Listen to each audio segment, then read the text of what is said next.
Hello, good morning to all.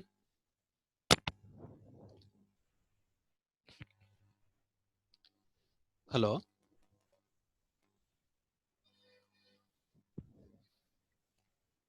Yes, sir. ಕೇಳಿಸ್ತಿದ್ಯಾ? Sir, ಕೇಳಿಸ್ತಿದೆ. Okay. Okay. Yesterday or in the last class, I was explaining about programming PIC microcontroller. Especially, I have explained about how to program I/O ports and how to perform a data conversion operations and what is the necessity of that checksum operation. All those things I have explained. In today's class, I am going to explain about program ROM allocation in a C18 compiler. So here ash pragma code and rom data, these are the keywords that we are going to use for allocating a memory locations for your C programs which are written for PIC microcontroller. So here along with these three keywords, another two keywords are going to be used, special words, that is near and far. So you have to understand that is what do you mean by near. Near means if you specify any memory address near address, then that memory address should be wherever it may be in the 64 kilobytes memory address space. So within the 64 kilobytes memory address space, if you specify any variable memory location which is far as a far with the keyword, then it will assume that memory location anywhere in the 2 megabytes of memory program memory address of a PIC microcontroller. As I explained that 18 series PIC microcontroller can have as many as as much as up to 2 megabytes of program memory. So using these three key, these were statements, especially this preprocessor directive hash pragma and these two keywords code and ROM data. So using code, you can place the program wherever you want. So you write the C functions. So that C functions you may place anywhere in the program memory address space. Similarly, if you want to put any variable or any data in the program memory address, then ROM data, this keyword ROM data is going to be used. So I will explain that in the next slide. So here is an example code that will show you how to put a code in a specific ROM address. So already you know that what you mean by ROM. ROM is a read-only memory. So actually in PIC microcontroller, we won't have any ROM. Actually, we have a flash memory. That flash memory is used as a program memory. So where actually your code is going to be placed. So here you just analyze the program. So in the first line, as usual, there is a hash include statement. So already you know that what is the use of that hash include statement. Hash include is including the files, header file 18f45.h to your program. So next we have a one more uh, statement that is beginning with the hash pragma. So this hash pragma is again one more preprocessor directive. Uh, Here this is used to allocate the memory location for a program and as well as the data. So memory location may be program memory or it may be data memory. So depending on the keywords you are using, so it will allocate either ROM or a RAM location available on the PIC microcontroller. Here in this statement, so assume that here you want to place the main program at a memory address 0x500 0x50 memory address. So already you know that the memory address space of a 18 series PIC microcontroller. So for example, I will show that here you can see here this is the program memory address space of a PIC microcontroller. We have a 2 megabyte of program memory address space that starts from 00 to 1FFFH. So here out of these 2 megabytes of memory address space, so some of the memories are reserved. For example, this 0 memory location is reserved for the reset vector. Similarly, 08 memory address is reserved for the high priority interrupt vector, and 18H memory address is reserved for the low priority interrupt vector address. So remaining memory address space will be used for the program memory purpose. So that it starts from 18H to 1FFFFH. So depending on which series PIC microcontroller you are using, so that memory may be vary. So some may have a 16 kilohertz or 32 kilohertz. Some may be having a 64 kilo bytes like that. So in 18F450, we have only 32 kilobytes, that is 16 kilo words. So word means two successive locations are going to be used. So in this address space, you can specify any address for your program. So for example, if I want to place my program somewhere at address 100, I can place my C program in this program memory where I want to place it. So for that, what I have to do, I have to use this hash pragma directive. So here you just see we are using a keyword code and then followed by the function name. So main is the main function name, and we are writing the statement here. You can see hash pragma code main equal to 0x50. That means whatever the main program definition you are writing, so that main program definition will be placed at a memory address 500. So when you download your hexadecimal code to program memory of the PIC microcontroller, this main program will be placed in the memory address 0x50. Again, in this same program, you just see here, again we are using hash pragma directive. What we are doing here, hash pragma code ms delay. So ms delay, this is again one more user defined function. Here this ms delay program will be placed at a memory address, ROM address 0x300. So that means this main function will be at a memory address 50, 50, and this user defined function ms delay, millisecond delay, this will be placed at a memory address 0x30. So writing the program will be or writing the function will be have the same syntax, but only what you have to do is here understand is that how to specify the memory address for your C functions. So for that, this is the syntax and this is the directive that we are going to use, that is hash pragma, and keyword code will be used followed by the function name and the memory location you want to place. So that should be assigned using an assignment operator. So here is this is the simple program that is actually taking the character hello, which is in the array my data, and that data will be sent to the port B one character at a time after 256 millisecond delay. So this is the millisecond delay program. So that will generate a 1 millisecond delay.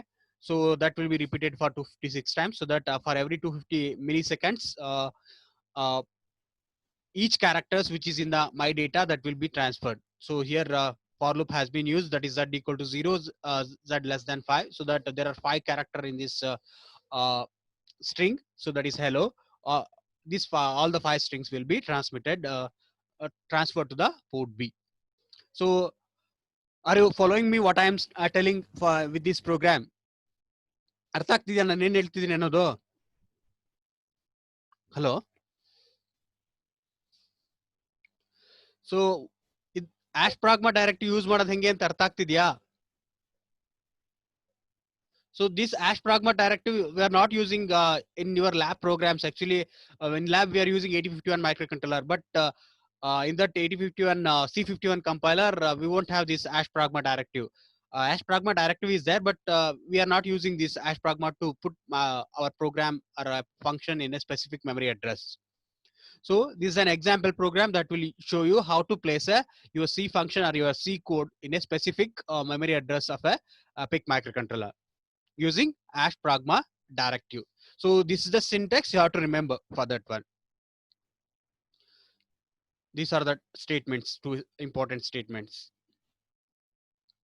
So next, here is an example program that will show you how to put a particular data in a program memory address.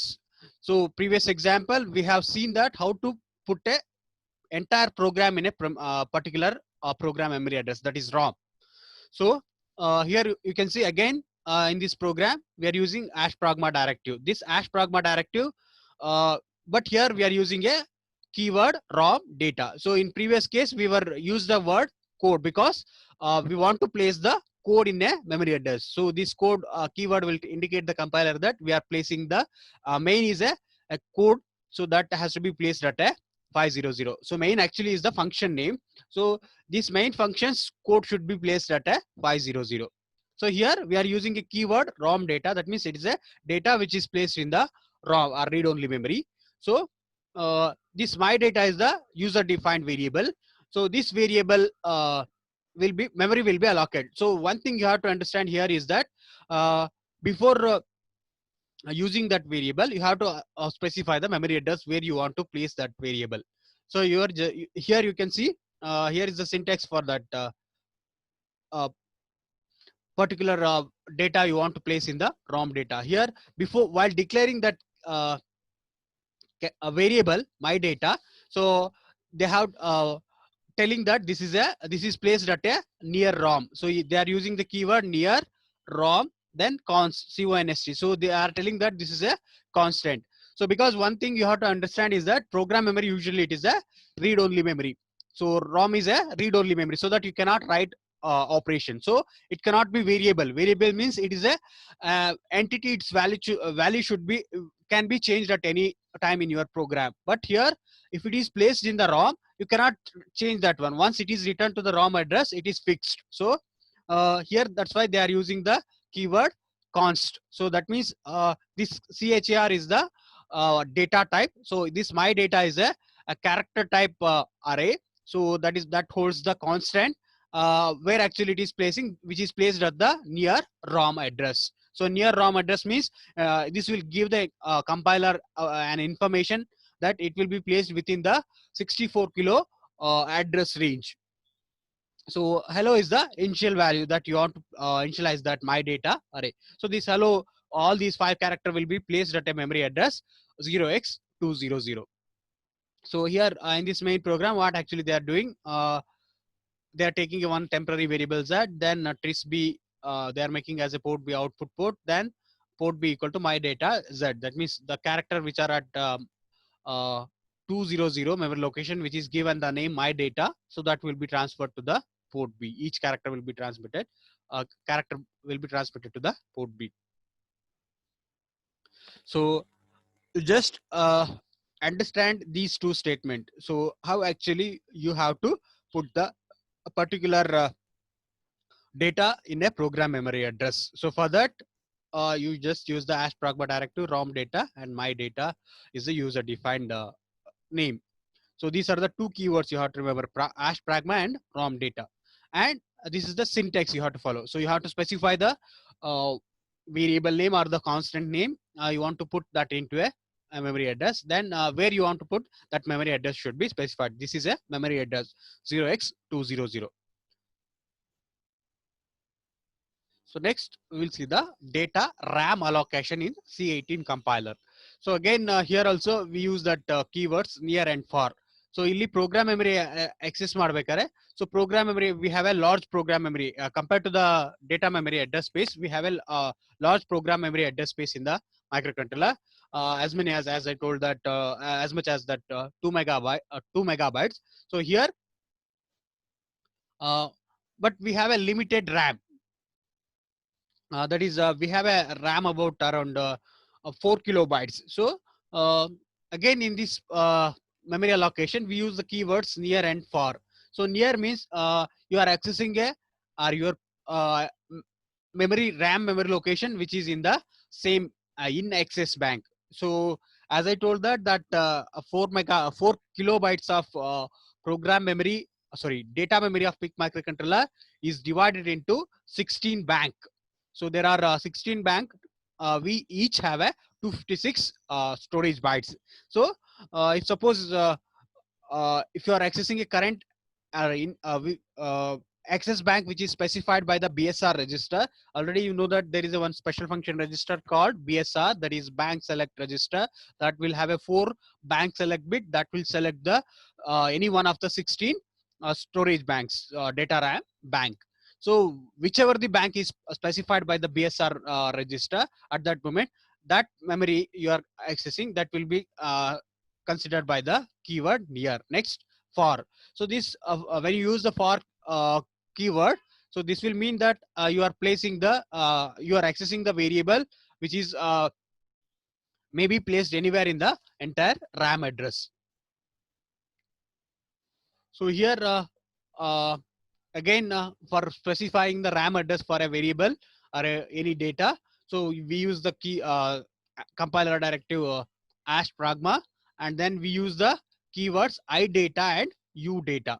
So idata stands for initialized data, udata stands for uninitialized data. So here is there is no example program. I will show that from the textbook.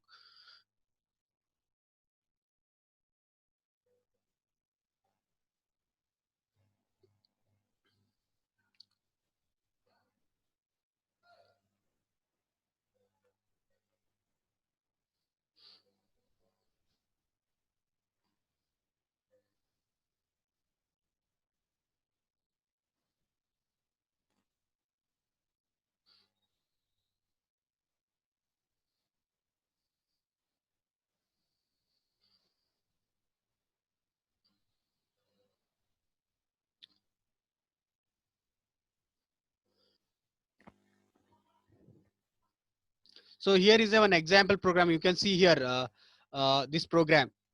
So here uh, in this program, there are variables x, y, and z. So as I told that these variables are an entity, its value will be changed. Usually these are the memory locations. So x is a 8-bit storage location, y is also an 8-bit storage location. So this memory will be allotted in the internal RAM of the microcontroller. So here there is a value has been initialized for these variables x and y. So x equal to 5 and y equal to 9. So here in this case, we don't know which memory will be allotted for x and y. So if you use that keywords #pragma, you can specify the desired memory location for this variable x and y. So here is another example program. So again, you just see you have an array of characters. So that is my number. You don't know which memory address is used for the my number. So these are an examples. So if you use that #pragma, you can place this data in a specific RAM address. RAM address.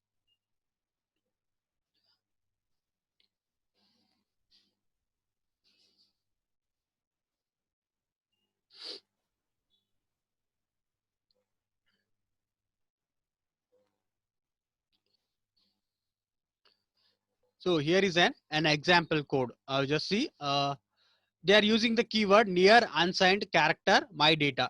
So without using #pragma, you can by default you can specify, you can place that my data or variables either in the current bank or in the anywhere in the entire 16 banks. So here they are using the keyword here in this example program. You just see they are using near unsigned character my data. So that means this my data is a character type data which have 100 characters. So that means they are telling the compiler that it should be placed in the uh, current bank.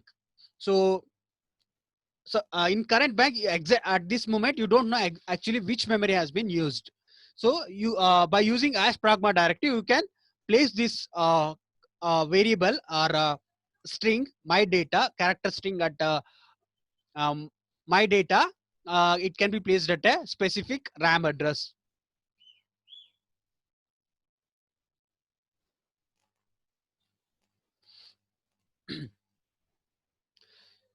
So here you just see here is the example code. Actually you can see in this example code #pragma idata my data equal to 0x 150.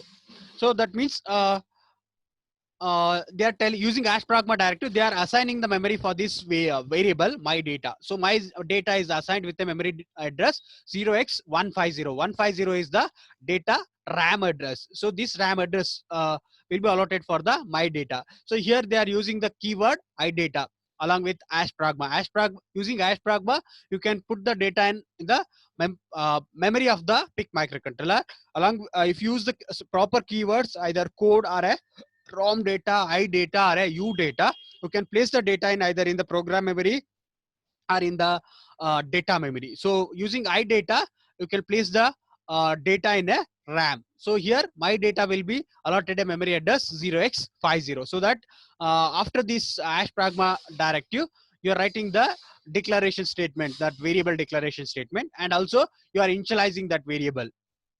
So here this I data will be used before memory before that variable has not been initialized. So whichever the variable you are allotting the memory, if that variable is not initialized, then you can use the idata keyword. If it is initialized, you just use the, sorry, if it is uninitialized, then you use the keyword udata. So here, in the declaration statement, they are using a normal declaration statement, that is unsigned character my data equal to hello. So that means this is the data hello. This is the ASCII characters. So this ASCII character will be placed at a memory address 1500. Sorry, 150. So this is the RAM address. So suppose ಈ statement ಇರಲಿಲ್ಲ ಅಂದ್ರೆ ಈ program ಅಲ್ಲಿ, so that means this hello data may be placed anywhere in the RAM address. Actually, you don't know the exact address in that case if you are not specifying the memory address.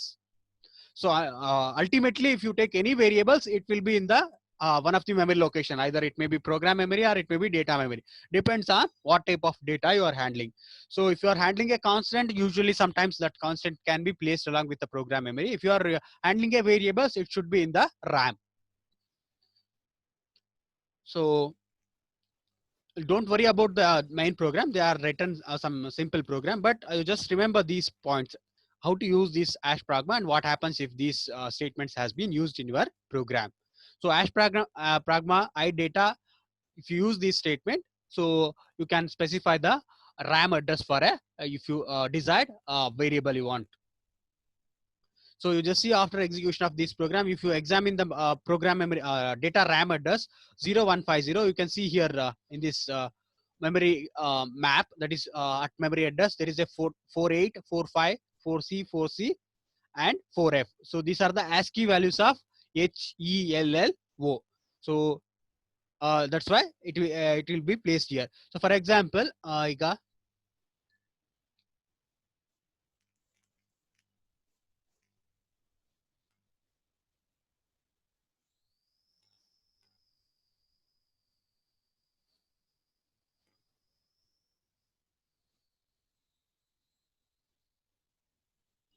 so here in this example, you can see this is a simple program. Again, this is having a character array. So that is having a numbers from 0 to 9.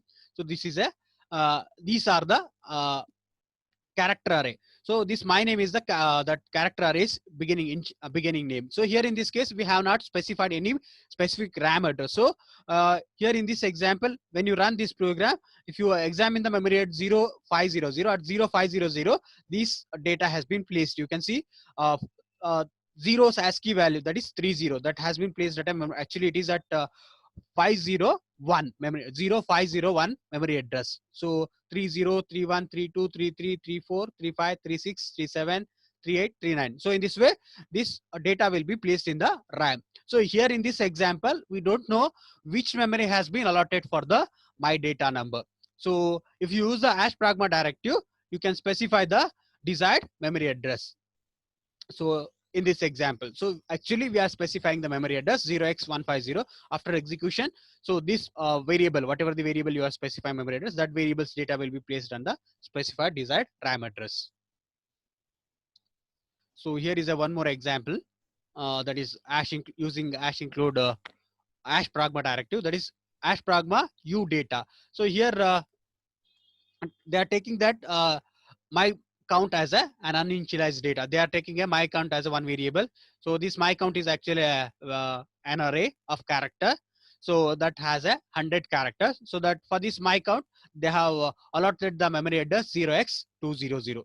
They are assigning a RAM address 0x200 in the bank 2. So udata, so uninitialized data. So they are using for keyword here when they are declaring that my count variable, so that it can be placed anywhere in the 16 banks. So they are assuming that it is in the bank 2. So here this my count is not initialized, so that's why they are using udata keyword. So that after execution of that program, you can see at the memory address 0200, there is a unwanted some junk data is there. So actually they it will allocate a 0x200 memory address up to 100 bytes. So but here in this example 0x200, which is having a some junk data. So after execution, if you examine that memory address 0x2000, there is some unknown values are there in that memory address because it is uninitialized. If it is initialized, then whatever the value you have initialized, that will be placed at this memory address.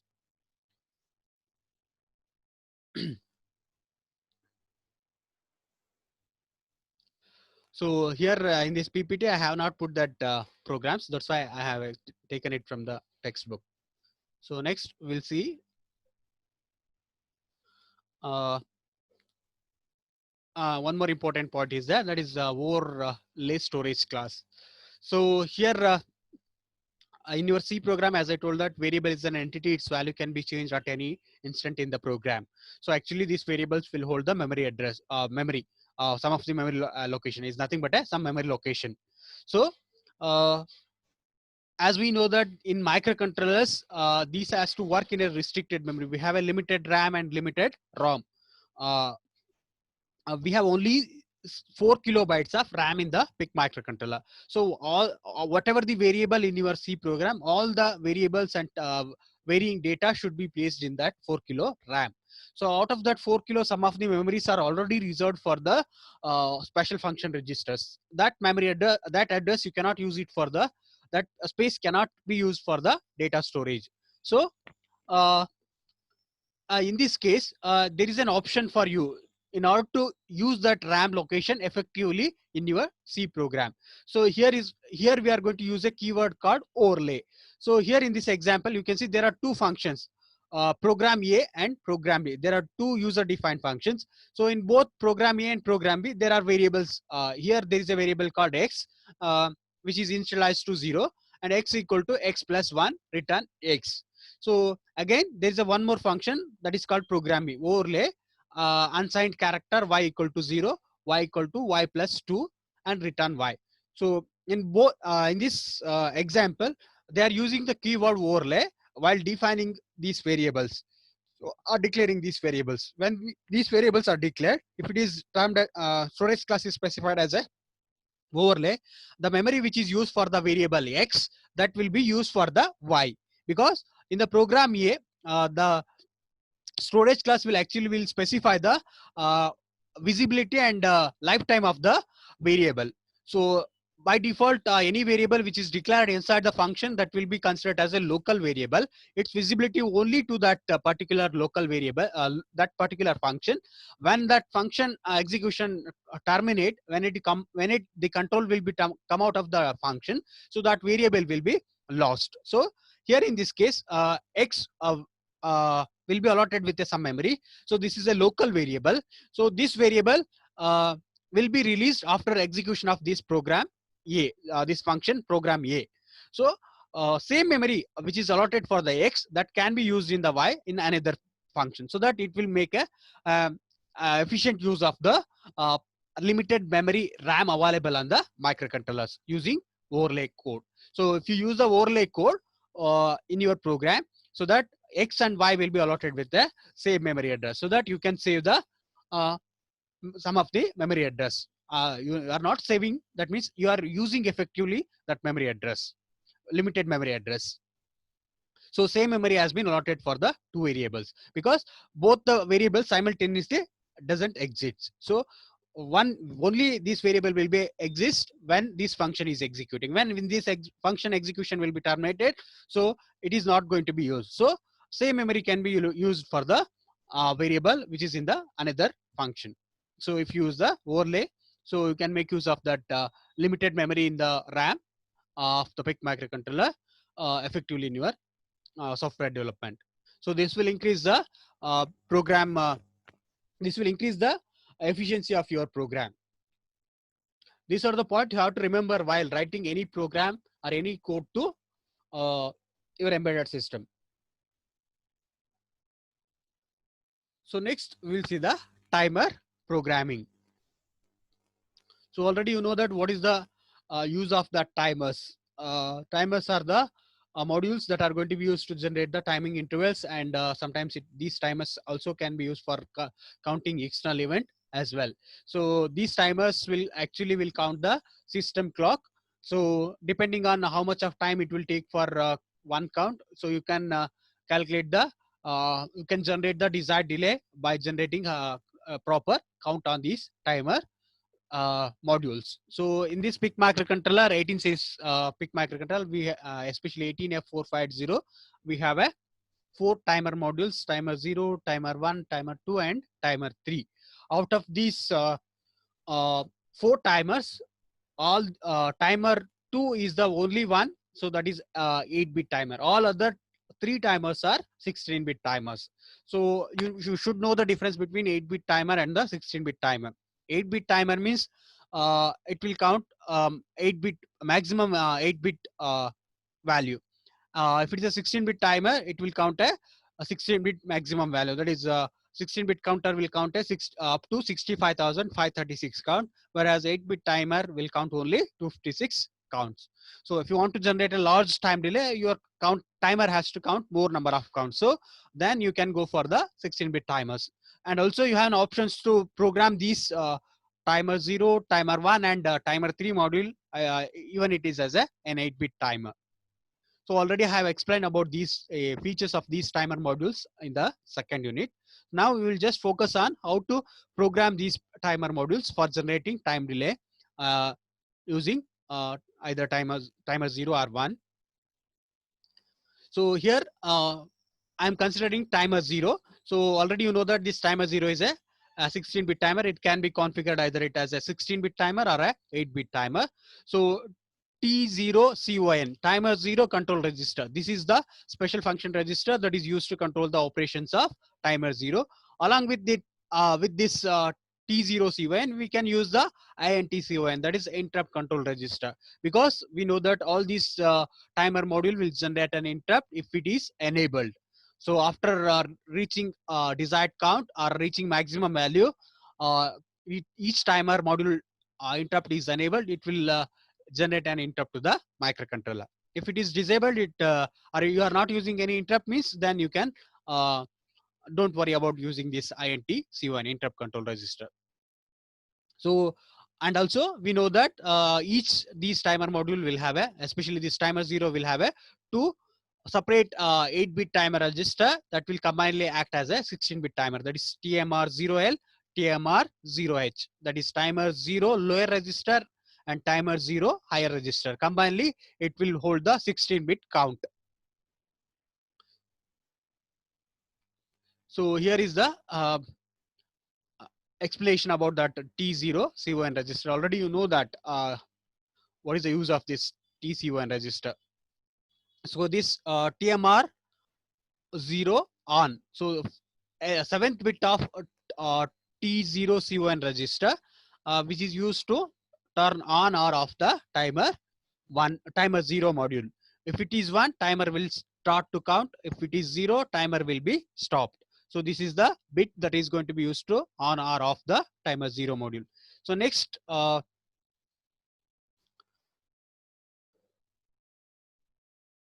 next bit 6 of this T0 CON register, that is T0 8-bit.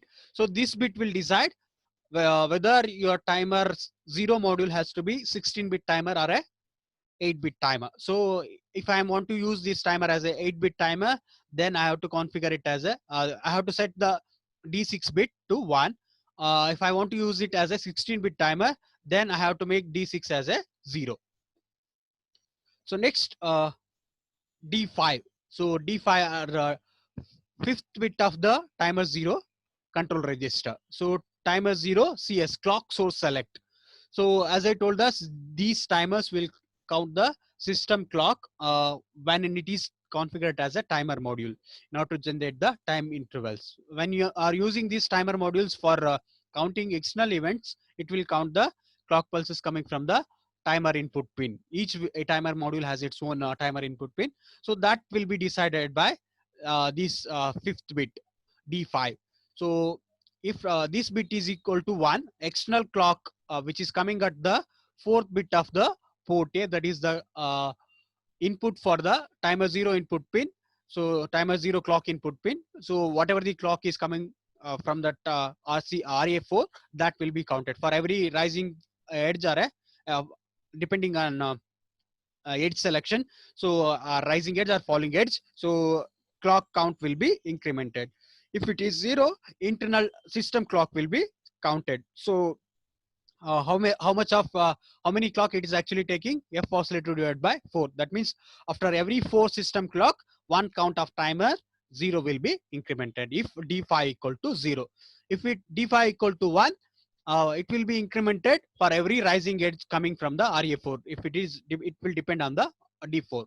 If d4 equal to 1, then for when it is d5 equal to 1, so in that case, for every falling edge signal, timer count will be incremented. Falling edge signal coming at RA4 will increase the 1 count.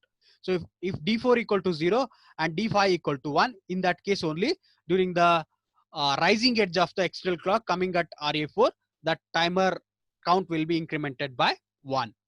So before using, you have to decide whether your timer has to count the system clock or a external count. So if you want to generate the time intervals, most of the time it will count the system clock, that is F oscillator frequency divided by 4. So that makes sure that D5 should be 0, and don't worry about the D4. So it will be only useful during the whenever you are using the external clock pulse as a clock input for the timer module. So that means when you are applying external clock as a clock input for the timer, we assume that it is a counter. Counter means external clock will be counted. Timer means system clock will be counted. So next, we have an option that is PSA, prescale assignment bit. So timer 0, prescale assignment bit. So we have an options to extend the time required for each count. So default, without prescale, 4 clock cycles will be taken for 1 count. So that can be extended if you further divide the clock signals by the factors 2, 4, 8, 16, 13, 32, 64, 128 or 256. So for example, if we select the prescaling option 1:2, already clock signal we are applying for the timer module, that is F oscillator frequency divided by 4. So that means this will be further divided by 2. So for example, F oscillator frequency, if it is 4 megahertz, so then actual frequency that is applied for the timer will be 4 divided by 4. That will be 1 megahertz. So in case of if you use the prescaling option, this frequency will be further divided by 1:2. That means divided by 2. That is 1 megahertz divided by 2 means it will be 0.5 megahertz will be the clock frequency.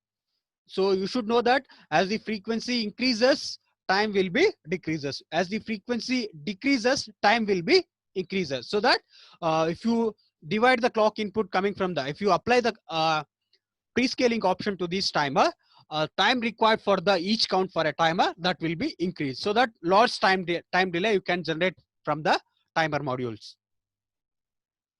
So this is about that timer 0 C1 register. So this prescale, whether prescale has to be used or not, that will be decided by PSA bit. So if PSA equal to 1, timer 0 clock input will be bypasses prescaler. If it is 0, clock input comes from the prescaling option. So you make sure that whether prescaling has to be used or not. Prescaling rate will be decided by these last 3 bits. Timer 0 prescale, select bit 0, bit 1 and bit 2. The combination of these 3 will decide what should be the prescaling option.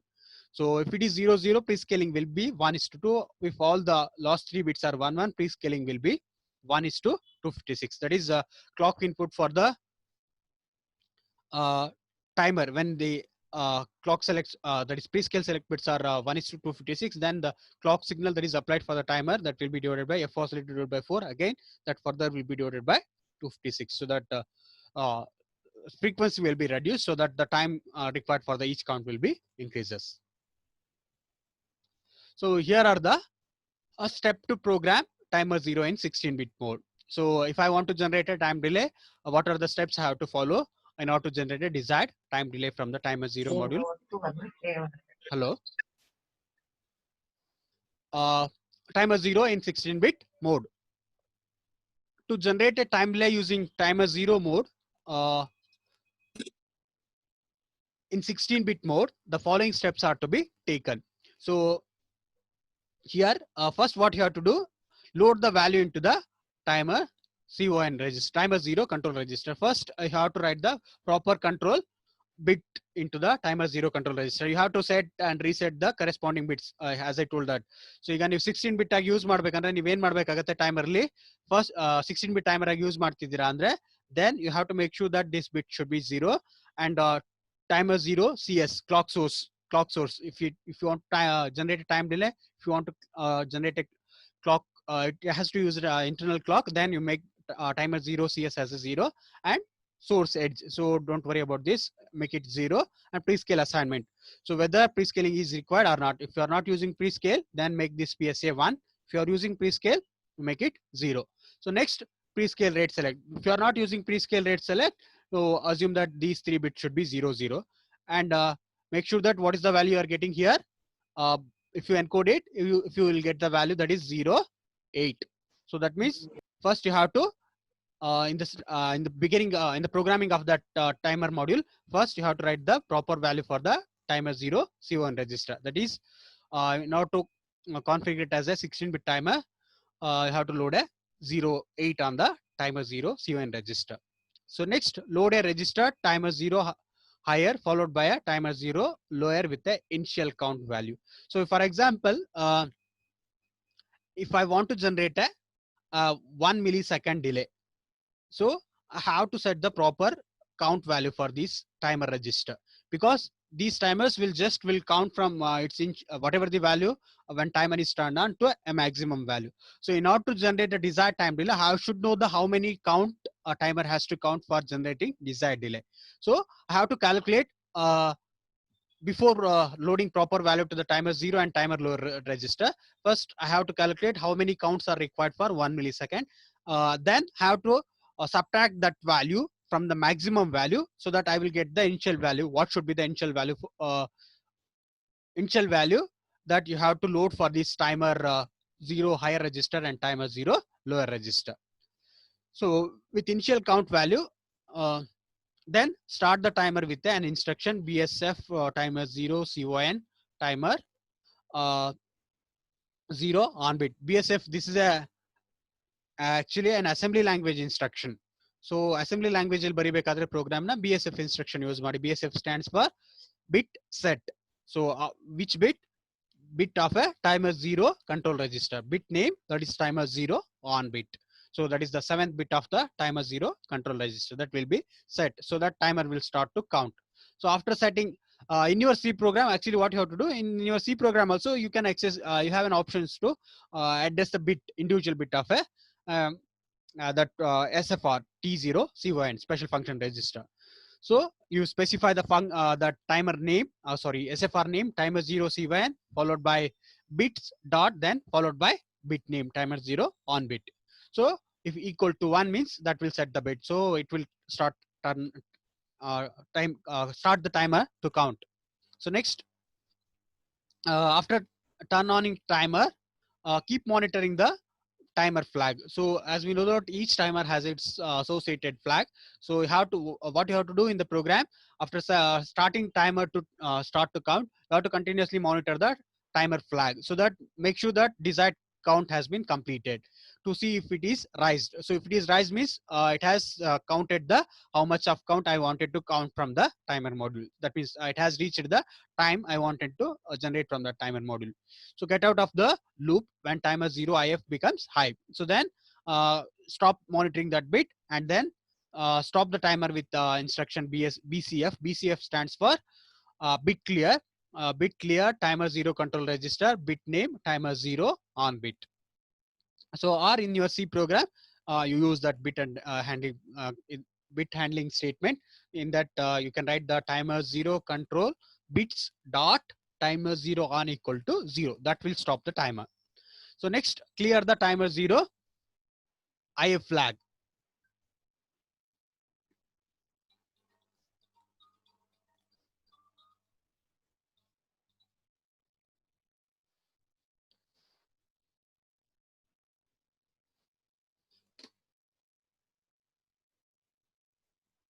So after clearing that timer 0 IF flag, for for the next round. So next go back to the step 2, load the timer 0 with a proper value, how much time delay you want to generate.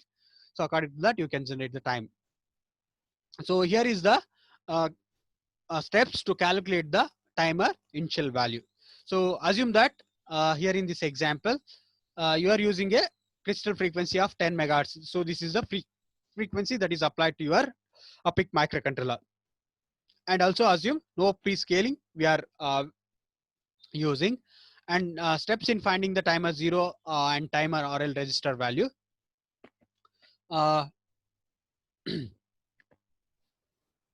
So here in this case, actually, if crystal frequency is equal to 10 megahertz, then without pre-scaling, what should be the time required for one count? So it will become actually 1 divided by 10 megahertz into 4. So 1 divided by 10 means it will be 0.1 microsecond. Microsecond into 4 means it will become 4 microsecond. So this is the 4 microsecond is the time required for one count if crystal frequency equal to 10 megahertz. You should first calculate this value before programming any timer.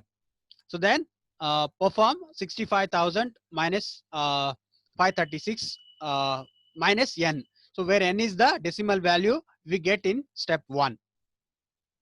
So divide the desired time delay by 0.4. So first step ಏನ್ ಮಾಡ್ಬೇಕೀಗ, for example ಈ ನೀವು timer ನ calculate ಮಾಡ್ಬೇಕಂದ್ರೆ count ನ calculate ಮಾಡ್ಬೇಕಂದ್ರೆ first ನಮಗೆ time ಎಷ್ಟು ಬೇಕೋ, ಎಷ್ಟು ಟೈಮ್ ನ ನಾವು ಜನರೇಟ್ ಮಾಡ್ಬೇಕು, ಟೈಮ್ ಡಿಲೇ ಜನರೇಟ್ ಮಾಡ್ಬೇಕಂತಿದ್ವಿ ಅಷ್ಟು ಟೈಮ್ ನ ಆ ಟೈಮ್ ನ you have to divide it by 0.4. 0.4 is the time required for one count. So for example, if I want to generate a 1 millisecond delay, then in order to find the how many counts I required, I have to divide this 1 millisecond divided by 0.4 millisecond. 0.4 millisecond. Then what is the count you'll get? 1 milli into 0.4 microsecond, not milli, this one. So how much it will become?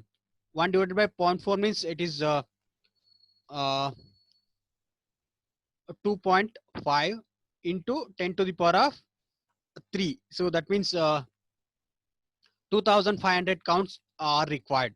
So what you have to do?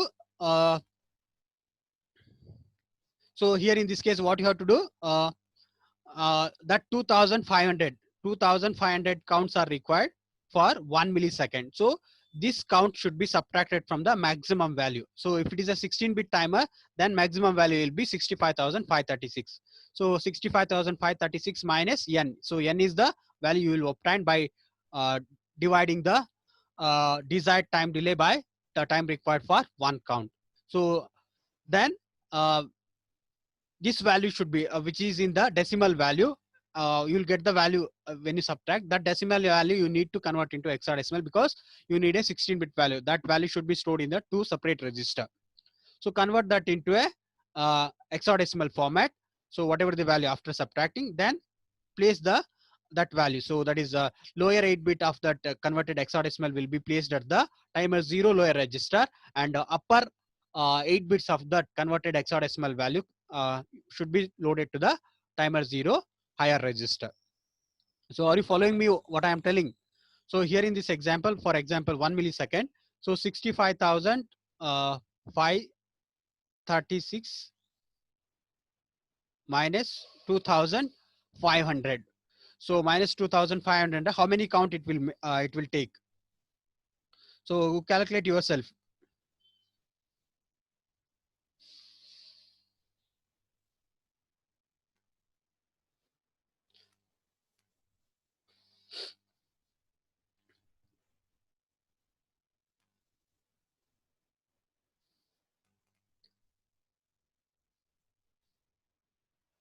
So it will be around 63,000 036 06 036 63,036. So this is the initial value that needed to be loaded to the timer registers. So but this is in the decimal format. You cannot place this value directly into these two register, because it has to be splitted into separate bits. So lower bit and upper bit. So this value needed to be converted into hexadecimal, so that you will get a 16-bit hexadecimal value. Out of that 16-bit value, lower 8-bit will be placed in the timer lower register, and upper 8-bit will be placed in the timer higher register. This is the way how to program that timer module. This will be applied for all the timers in any microcontroller. So same thing will be applied for the even 8051 microcontroller timer programming.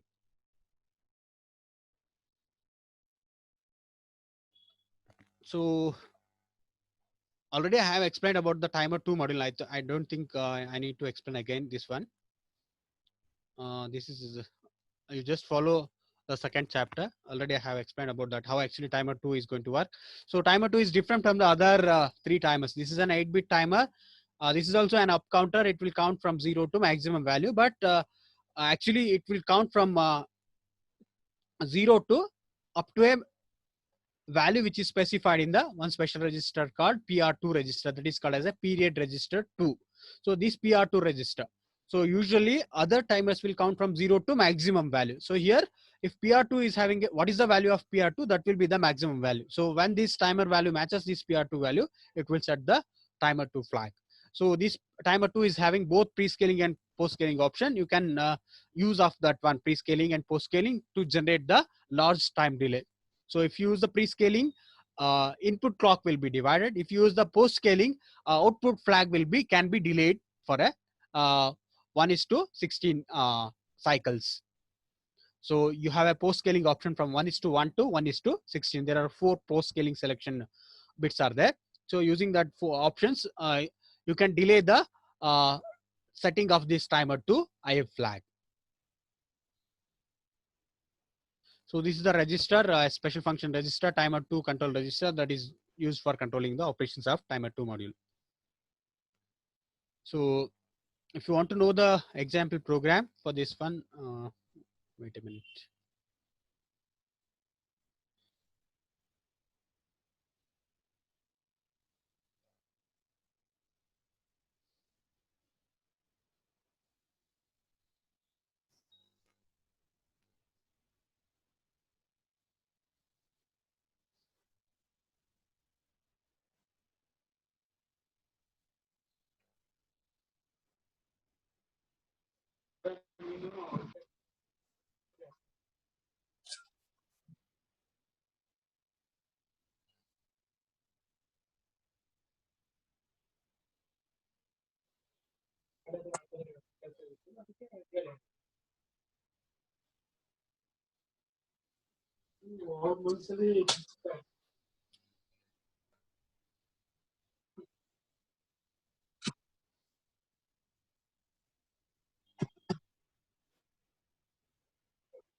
So in the textbook, they have given the even assembly language example codes for programming these peripherals. So you can refer assembly language as well as the C programs.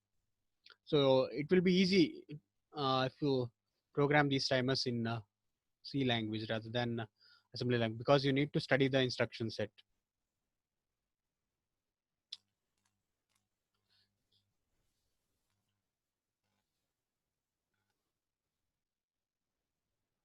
Okay, here is one example program. So they are using a timer to generate the time delay. So here a program to toggle only port B4 bits continuously for every 50 milliseconds. So uses timer 0 and which is in the 16-bit mode, and it uses a pre-scaling option of 1:14. Assume that it is operating at a 10 megahertz frequency. So for 10 megahertz, you know that how much of time it will take. So for 10 megahertz, it will take 0.4 microseconds. So again, that clock frequency is divided by pre-scaling 1:4. That is 0.4 microsecond divided by uh, divided by it will be multiplied by 4. So that 0.4 into 4 means it will take 16 micro 1.6 microseconds.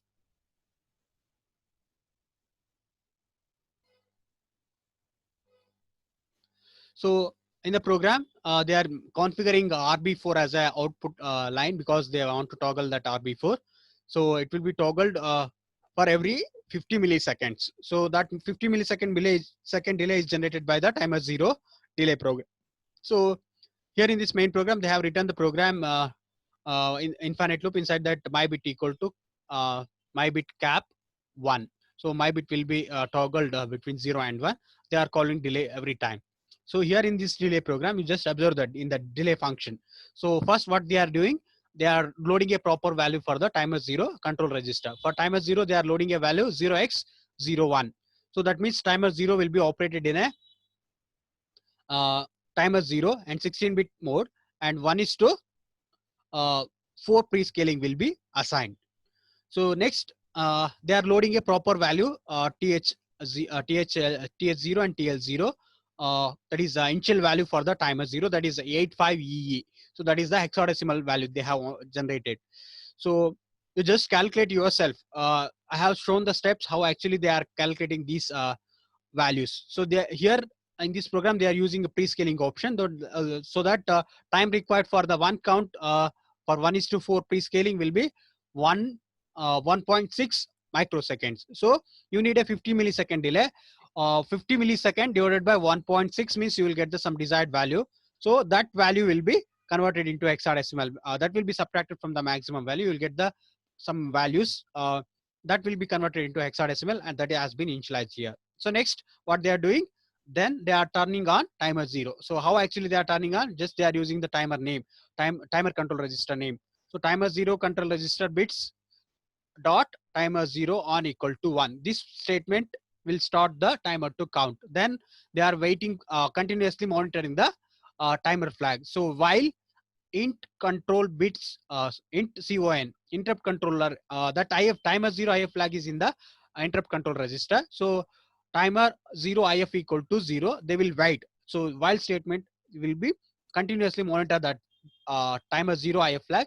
If it will become 1, then it will come out of that loop, and then it will, then next step they are turning off, that is timer 0 bits timer on equal to 0. Next, int control bits dot timer 0 if equal to 0, so that this will clear the timer if flag. So this is the way this timer this function, user defined function, will generate a 1 millisecond 50 millisecond delay. So here they have given that how actually they have calculated the calculation in order to generate the 50 millisecond delay.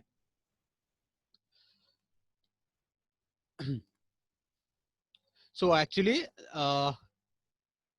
they were needed 31,256 counts for generating 50 millisecond delay.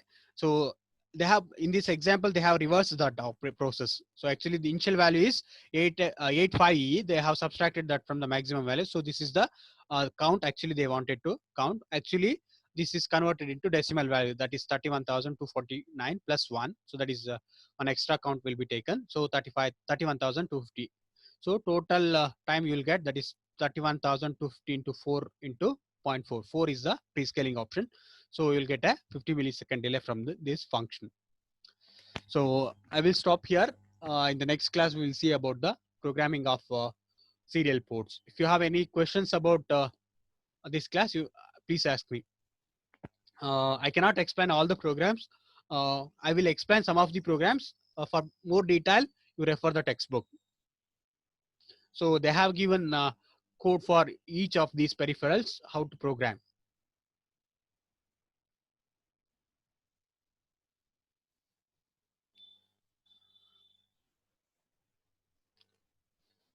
Hello.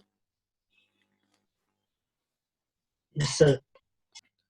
So class close ಮಾಡ್ತೀನಿ. So ಏನಾದ್ರು questions ಇದ್ರೆ ಕೇಳಿ. So ಪ್ರೋಗ್ರಾಮ್ಗೆ ನೀವು text book refer ಮಾಡಿ, ಜಾಸ್ತಿ examples ಇದೆ. ನಾ ಎಲ್ಲಾ ಪ್ರೋಗ್ರಾಮ್ನು ಎಕ್ಸ್ಪ್ಲೈನ್ ಮಾಡಕ್ ತಗೊಂಡ್ರೆ ಒಂದು ಎರಡು ಪ್ರೋಗ್ರಾಮ್ಗೆ ಒಂದೊಂದು ಕ್ಲಾಸ್ ಬೇಕಾಗುತ್ತೆ ಎಕ್ಸ್ಪ್ಲೈನ್ ಮಾಡೋದಕ್ಕೆ. ಸೊ ಬರೀ ನಾನು ಥಿಯರಿ ಹೇಳ್ತೀನಿ, ಅದು ನೀವು ಅದ್ರದ್ದು ಪ್ರೋಗ್ರಾಮ್ನ ಅನಲೈಸ್ ಮಾಡೋದು ನೀವೇ ಮಾಡ್ಕೋಬೇಕು. ಮಿಕ್ಕಿದ್ ಪೂರ್ತಿ ಗೊತ್ತಾಗ್ಲಿಲ್ಲ ಅಂದ್ರೆ ನನಗೆ ಕ್ವೆಶನ್ಸ್ ಕೇಳಿ ಅಥವಾ ಕಾಲ್ ಮಾಡಿ ಯಾವಾಗ್ಲಾದ್ರು. So I will explain about that one. So ಇಲ್ಲಿ ಬೋರ್ಡ್ ಯೂಸ್ ಮಾಡಕ್ಕಾಗಲ್ಲ, ಹಂಗಾಗಿ ಕರೆಕ್ಟ್ ಆಗಿ ಅದನ್ನ ಎಲ್ಲ ಕ್ಯಾಲ್ಕುಲೇಷನ್ಸ್ ತೋರ್ಸಕ್ ಕಷ್ಟ ಆಗುತ್ತೆ. ಬಟ್ ಟೆಕ್ಸ್ಟ್ ಬುಕ್ ಅಲ್ಲೇ ಇದೆ, ನಿಮ್ಗೆ ಎಲ್ಲಾ ಡೀಟೇಲ್ಸ್ ಅಲ್ಲೇ ಸಿಗುತ್ತೆ. ಸೊ ಇಲ್ಲಿ ಕ್ಲಾಸ್ ನ ಕೇಳಿದ್ರೆ ಒಂದ್ ಸ್ವಲ್ಪ ಗೈಡ್ಲೈನ್ಸ್ ಇರುತ್ತೆ. ಸೊ ಆ ಗೈಡ್ಲೈನ್ಸ್ ತಗೊಂಡು ನೀವು ಓದಿದಾಗ ನಿಮ್ಗೆ ಅರ್ಥ ಆಗುತ್ತೆ. ಬಟ್ ನೀವು ಟೆಕ್ಸ್ಟ್ ಬುಕ್ ಓದ್ಲಿಲ್ಲ ಅಂದ್ರೆ ಕಷ್ಟ ಇದೆ, ಅರ್ಥ ಆಗಲ್ಲ ಏನು.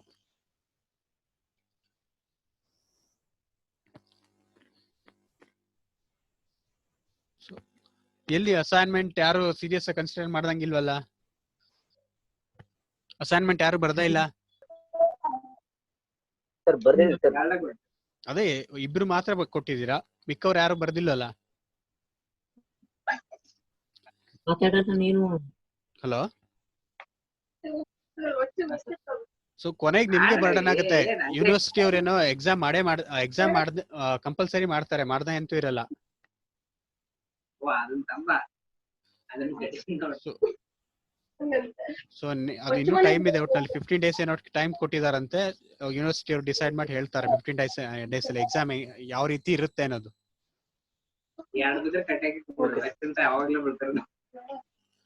ಸೊ ನೀವು ಆದಷ್ಟು ಬರ್ದ್ಬಿಟ್ಟು ಕಂಪ್ಲೀಟ್ ಮಾಡಿ, ನಿಮ್ಗೆ ಅನುಕೂಲ ಆಗುತ್ತೆ ಕೊನೆಗೆ. So I will continue in the next class tomorrow. I will stop now.